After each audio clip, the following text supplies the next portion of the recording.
Hey everyone, um, I'm here to talk about what's going on in the Ukraine right now, and been watching it for a while, and I've definitely developed a lot of opinions on it, and I didn't really want to weigh in on it and make a video until I had really gotten to the bottom of how I felt about it. I don't like to render decisions if I don't think they've been thought through, and I'm not sure that what I'm saying is a good opinion or at least factually correct. Um, that's just the way I am. I mean, if I don't know something and you ask me about it, I mean, I'll just tell you, I don't know enough about that to really give you an answer. And if you insist on getting an opinion out of me, I might have an opinion, but I'll probably follow that opinion by saying, well, this is what I think, but I don't really know. Um, and when I do take a stand or take a position on something, I usually have it well thought out, and I've really looked into it in great detail, and I usually know what I'm talking about. So I mean, if you want to debate me on it, you better bring your A game. That's all I got to say, because I usually know what the hell I'm talking about. So I wouldn't say I'm an expert on this, and I hadn't even really given much thought to what's going on over there in Eastern Europe, Ukraine, before this at all until this happened. And I had to kind of rehash because I'm mostly interested in how we got to this place, not necessarily what's going on right now. Because obviously we screwed something up, something got screwed up for us to be in a place where we now have war in Europe again after decades of peace. There were some things I already knew about, some things that I had already had some concerns about in the past. And I had to really kind of rehash my memories a little bit too and dig a little deeper. I remember when the Soviet Union fell. I was, give or take, probably 19 years old when it happened. And even back when I was 19, I did pay attention to world events. So I remember some of the things that happened. And I looked back a little bit too and kind of rehashed some of that. So I think to really get a grasp on what's going on right now in Ukraine, we need to know what happened going all the way back to the beginning. And the beginning was the collapse of the Soviet Union. It was really Gorbachev that led that, and I believe Boris Yeltsin ended up being the first president of the newly formed Russia. I could be wrong on that, but I'm pretty sure it was Yeltsin. I don't think Gorbachev actually served as president. He was just the premier or something presiding over the Soviet Union when it kind of moved into its collapse, its decline, if you will. So one of the early things that happened was Germany had a real interest in getting East Germany back to Germany for Germany to be reunited. And Germany was also a member of NATO and absolutely did not want to have to pull out of NATO just to get East Germany back. So it was agreed by the NATO alliance and Germany and the United States, all players agreed that East Germany would be returned to Germany. They would be able to reunify, and East Germany would become part of NATO as a greater Germany. The agreement also was that NATO would not expand any further east after that towards Russia. Russia broke apart in many states and countries and republics and whatnot formed out of that. I mean, you got the Kyrgyzstan and all the different stands, and you got, of course, Ukraine, Georgia, the Baltic states, Poland, many other countries too, not just in Eastern Europe, but kind of all around the perimeter of Russia, really, except for way out in the Far East, I guess. So this agreement was made, and it didn't take very long. Actually, during the Clinton years, there was a rapid expansion of NATO, actually. So NATO started to pick up countries out of Eastern Europe and started expanding really in the direction of Russia. And Gorbachev tried to warn us of this back in like 1997. Gorbachev said this was a bad idea, that we were provoking the Russians. Nobody listened to him. NATO did it anyway. We did it anyway. And shortly after the breakup too, I think it's worth noting that the Ukraine actually had nuclear weapons. They had a lot actually, because the Soviet Union had a lot of nuclear weapons they were keeping in Ukraine. The pro-Russian Ukrainian government, because Ukraine actually had a very good relationship with Russia after the breakup, they returned those nuclear weapons to Russia.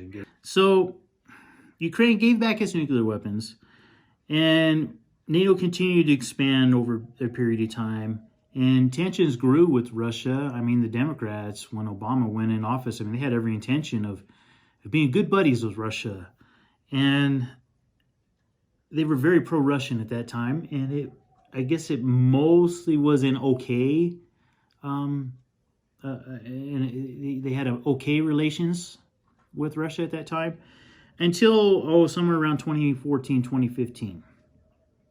Somebody, I'm assuming it came out of the intelligence community, decided that they didn't like the pro-Russian government in Ukraine. They decided to help overthrow that government. And of course, we sent in the CIA and, got a coalition of folks and ended up overthrowing the pro-Russian government in Ukraine. The current Ukrainian government took all those rivals of the pro-Russian government and jailed them. Any media outlets that were supporting them or pro-Russian were also jailed and shut down. It should be understood that Ukraine doesn't have a real democracy over there. I'm sorry if you believe in jailing your political opponents and having state-run media, then you're not a democracy, okay? So I think this record we've had so far of two democracies never going to war with each other since the birth of America still holds still, because I don't think Russia or Ukraine technically are democracies, and it's a lie if we sit around and the media sits around telling everybody that there's actually democracy in Ukraine. Now, I want to be clear, though, I'm not on Russia's side on any of this. I don't think Russia had a right to invade Ukraine. The only thing I'm doing here is I'm giving a firm criticism of all of our missteps that led up to this, because I believe we provoked Russia. So in 2014, 2015 time when we did that, I was aware of some criticism until I just looked into a little more depth and went into more trusted sources that I look at now. I mean, it was dozens. There were dozens of experts, foreign policy experts, professors, people who worked in the government, people who were working in the government at that time, and people who worked there prior. And we're all experts on Eastern Europe and Russia, and every single one of them was warning, don't do this, we are provoking the Russians. Some of them were saying things like, this is going to wreck Ukraine. Others were saying, we are setting up a 21st century war by doing this. So despite all of the warnings from these people, and the media wasn't airing any of these people's opinions, by the way, that doesn't surprise me actually, because the media is corporate run and all they care about is politics, profits, and corporate interest. This is why you can't trust most of the corporate media. That's not to say all the actors on there are all wrong all the time, because that's not true. There's some truth to be taken out of corporate media. I'm just saying you can't trust them. So then after that, I mean, we proceeded really just to demonize Russia. I mean, look at it. When the election came up for 2016, even before it even started, people started accusing Russia of interfering in our politics. And to some degree, they probably were. I mean, I think we found proof that they spent some $50,000 in ads on Facebook. Well, before we judge them too harshly for that, let's consider the fact that literally every country in the world tries to influence American politics. Everybody.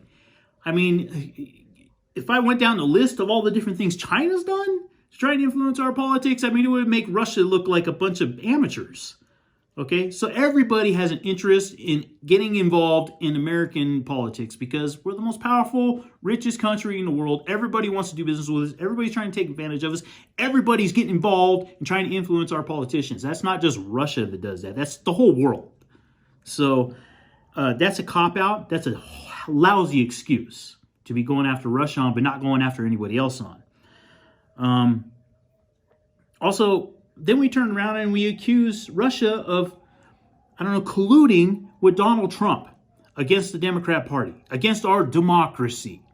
Okay, and there was zero evidence that nothing ever came out. In fact, it's been completely vindicated now because there was no evidence. And then so much of it was based on the Steele dossier that ended up being completely fabricated. Completely fabricated. I mean, there was not a single thing in there that wasn't fabricated. Then we literally accused Putin of blackmailing the president, making him an asset of the Russian government.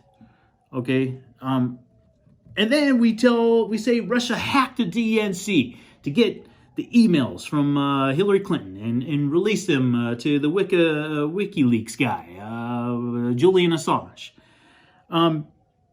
There was no evidence of that. And when the FBI said, "Oh wow, the Russians hacked your system. Can we see that server? We need to figure out how this happened, what happened, so we could do something about it." And the DNC said, "Nope, you can't see it. Sorry, can't have it. You just got to trust us. They hacked us. Believe me." Except there's experts now that have said that it wasn't hacked by the Russians. It only could have happened internally. So, what really happened and what most thinking people would say is somebody inside the DNC, probably a Bernie Sanders supporter who was really pissed off at how the DNC screwed over Bernie to get Hillary to be the nominee, that they got pissed and they had access to those emails and they just gave them convenient to Julian Assange. I mean, Assange even said he didn't get them from the Russians, and the Russians had nothing to do with it. But of course, we demonized the Russians again. And we've continued to demonize them right up to this point. So we've been pushing, poking, prodding, infuriating, and making them angry. We've been poking the bear for decades now, and this is the result. And people were saying even back in 2014, 2015, how dangerous this was, that we were literally like urging the Ukrainians to piss off the Russians, to give them the middle finger, to I don't know, be aggressive with the Russians, a much more powerful country on their border. And I think all of that was just a bad idea. I mean, why do we want to get involved in Ukraine and Russia's politics anyway? Ukraine is a country that has deep historical ties with Russia going back centuries. This isn't Poland. I feel differently about Poland. I'm actually okay with the fact that we got Poland into NATO.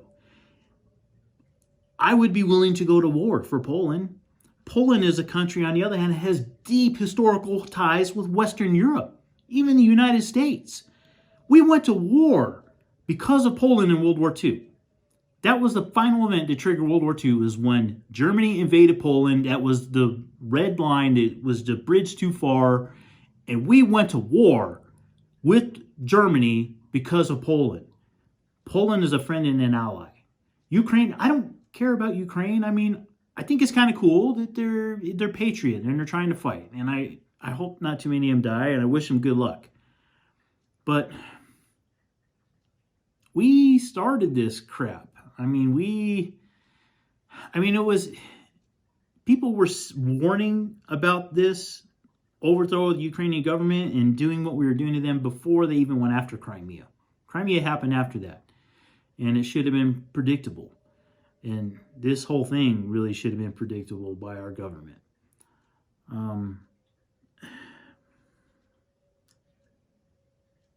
We've been using Russia for a while now in this country. The way we've been demonizing, and we've been using it really as a political weapon to bludgeon our political rivals over the head with. You're pro-Russian. You've been colluding with the Russians. These Russians evil, terrible, blah, blah, blah, blah. Instead of antagonizing him for the last 30 years, maybe Europe should have been trying to welcome them into the European community. Because in the beginning, after the Soviet Union fell, they were open to that. They kind of wanted it. I think people were expecting it to happen. And the fact that it didn't happen is just a complete foreign policy disaster on the part of the United States and Europe. So I think you can make a pretty good argument that what happened over there and what's going on really is mostly our fault. And it is also the fault of the Russians insofar as this is not the way to react to this. They shouldn't be going to war over this. But I guess I likened it to, I had an example. Imagine if the Russian government sent the KGB into Mexico and overthrew the government in Mexico and made them an anti-American, pro-Russian government, how would we feel about that? Would we consider that an aggressive act towards us? Would that piss us off? Would we even, we would even consider, I guarantee you, we would consider invading Mexico and overthrowing their government to make things right. We absolutely would do that. I would almost be willing to bet money on it that we would do that if that happened to us. So maybe we shouldn't be so quick to judge the Russians on this. And we definitely should not be getting involved militarily in that conflict. And I just feel really sorry for what's going on to the poor Ukrainian people right now. And it shouldn't be any surprise that I came to a conclusion like this that maybe most people haven't come to. That, I've taken a position that's not in line with what everybody else thinks. Because that's just, if you really know me, I'm not just a skeptical person. I'm also a contrarian. I don't actively look to disagree with people. I have no problem going against the grain and disagreeing with people. Okay, I generally view most people in this country, gosh, this sounds so mean. Most people in this country act kind of like sheep, and they just listen to the corporate media, and they just go along to get along, and they don't want to think for themselves. I have no problem going against the grain. And the really hilarious things is sometimes, people who don't know me, they hear the things I say and they just think I'm some sort of Kool-Aid drinking Fox News watcher. Okay, I don't drink anybody's Kool-Aid. Only sheep drink Kool-Aid. Think about it. Only people who follow the herd drink Kool-Aid. People who think for themselves and aren't afraid to go against the grain, those are not Kool-Aid drinkers.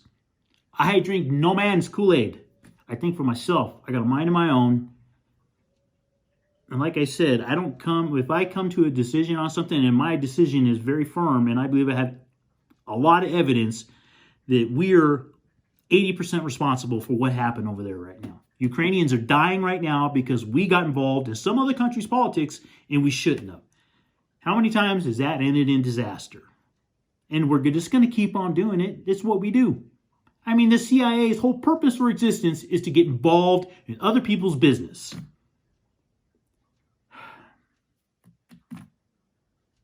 I don't know. I'm disappointed in our government, and gosh, I just hope things don't get worse, and I hope this doesn't trigger some conflict that just expands across the world and turns into another World War conflict. That's all I got to say on this.